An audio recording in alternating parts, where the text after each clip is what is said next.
నేటిదిన వాక్య ధ్యానం కొరకు ఇర్మీయా గ్రంథము 29వ అధ్యాయము 12వ వచనంలో రాయబడిన వాక్యాన్ని చదువుకుందాం.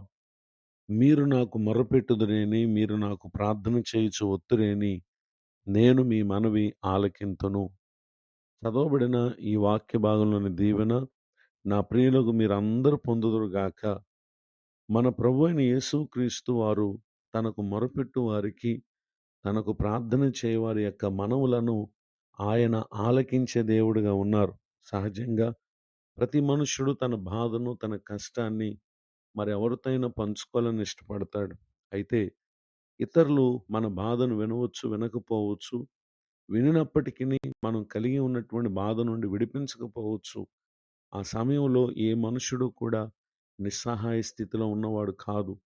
నిశ్చయముగా తనను కలుగు చేసిన దేవుడున్నారని ఎందరైతే విశ్వసించి ప్రభునందు మనసు పెడతారో, నిశ్చయముగా ఏ వయసులో ఉన్నవారికైనా, ఏ దేశంలో ఉన్నవారికైనా ప్రతి ఒక్కరికి ప్రభువారు సహాయం చేయటానికి ఆయన మన ప్రార్థన ఆలకించే దేవుడు.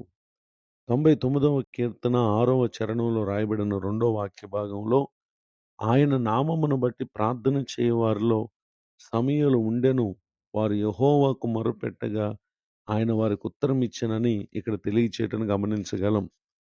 నాడు ఇశ్రాయేలీయులు ప్రభువును అనుసరించుటను అశ్రద్ధ చేసి, వారి అవిధేయతలను దైవజనుడైన సమూయేలు దగ్గరకు వచ్చి తమ పరిస్థితులన్నిటిని తెలియచేసి తిరిగి మరలా ఆయనను అనుసరించాలని వారు దుఃఖిస్తూ వచ్చారు. ఆ సందర్భాన్ని 1 సమూయేలు గ్రంథం 7వ అధ్యాయము 2వ వచనం మొదలుకొని రాయబడినటువంటి వాక్యంలో మనం చూడగలం.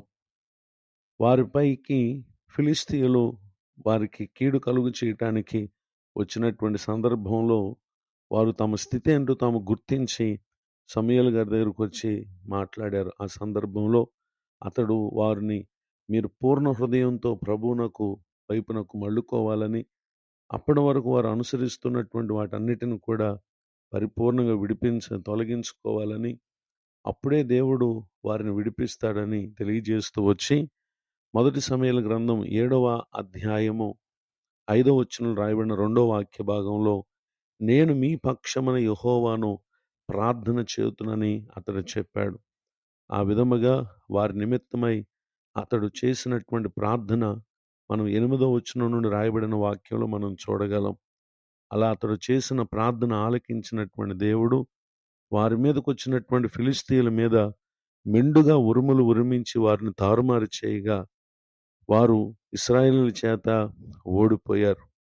ఈ మాటలు వింటున్నటువంటి నా ప్రియ సహోదరి సహోదరులు, నాటి వారి జీవితాల్లో వారి ప్రార్థన ఆలకించి వారికి జవాబును ఇచ్చినటువంటి దేవుడు, ఈ మాటలు మనతో మాట్లాడుతున్నటువంటి పరిశుద్ధాత్మ దేవుడు, ఆయన సజీవుడై ఉన్నారు గనుక నిశ్చయముగా మీ మనవి ఆలకించుటకు ఆయన సిద్ధంగా ఉన్నారు. నాడు ఇశ్రాయేలీయులు ఏ విధముగా ప్రభు వైపునకు మళ్ళుకున్నారో, తమలో దేవుని దృష్టికి హేయమైన కార్యాలన్నిటిని వారు తీసివేసుకున్నారో, ఆ విధమైనటువంటి మార్పు ప్రార్థన చేయాలని ఆశిస్తున్నటువంటి మీకు కలిగినట్లయితే, నిశ్చయముగా ఆయన నాడు వారికి సహాయం చేసిన దేవుడే ఈ దినమందు మనకు కూడా సహాయం చేయటానికి ఏమాత్రం మారని దేవుడుగా, సజీవుడైన దేవుడుగా ఉన్నారు. యెషయా గ్రంథం 59వ అధ్యాయము 1వ వచనంలో, రక్షింపనేరకుండానట్లు యెహోవా హస్తం కురుచు కాలేదు, విననేరక ఉండినట్లు ఆయన చెవులు మందము కాలేదు. మీ దోషములు మీకును మీ దేవునికి అడ్డముగా వచ్చినని తెలియచేయటం గమనించగలం.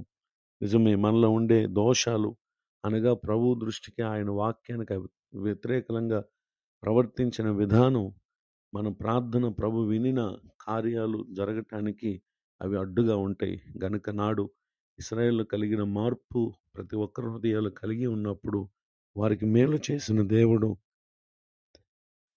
నిశ్చయముగా ఈ మాటలు వింటున్న మీ అందరి జీవితాలకు ఆయన చేయటానికి చాలిన దేవుడు. ఈ మాటల చేత ప్రతి ఒక్కరూ దీవింపబడాలని కోరుతూ ఈ మాటలు ముగిస్తున్నాను. ప్రార్థన. కృపగల తండ్రి, వందనాలు. నేడు విన్న ఈ మాటలు మా ప్రియుల హృదయాల్లో ఫలింప చేయండి. ప్రార్థన చేసి, ప్రార్థన ఏ విధముగా చేయవలనో చేసి, నిశ్చయముగా మీ యొద్ద నుండి వారు జవాబును పొందటానికి సహాయం చేయండి. దైవజనులను, వారి కుటుంబాన్ని, పరిచర్ని దీవించండి. కృంగిన వారిని, దుఃఖితులను, వేదనలో, ఆందోళనలో, కష్టంలో ఉన్న ప్రతి ఒక్కరిని దర్శించండి. నూతన సంవత్సర దయాకిరీటం ఈ దినం పొందినటువంటి వారిని మీరు ఆశీర్వదించండి. మీ కృపాక్షేమాలతో నింపి ప్రతి ఒక్కరికి మేలు చేయమని యేసుక్రీస్తు నామములో ప్రార్థిస్తున్నాను తండ్రి. ఆమేన్. తండ్రి, కుమార, పరిశుద్ధాత్మ దేవుడు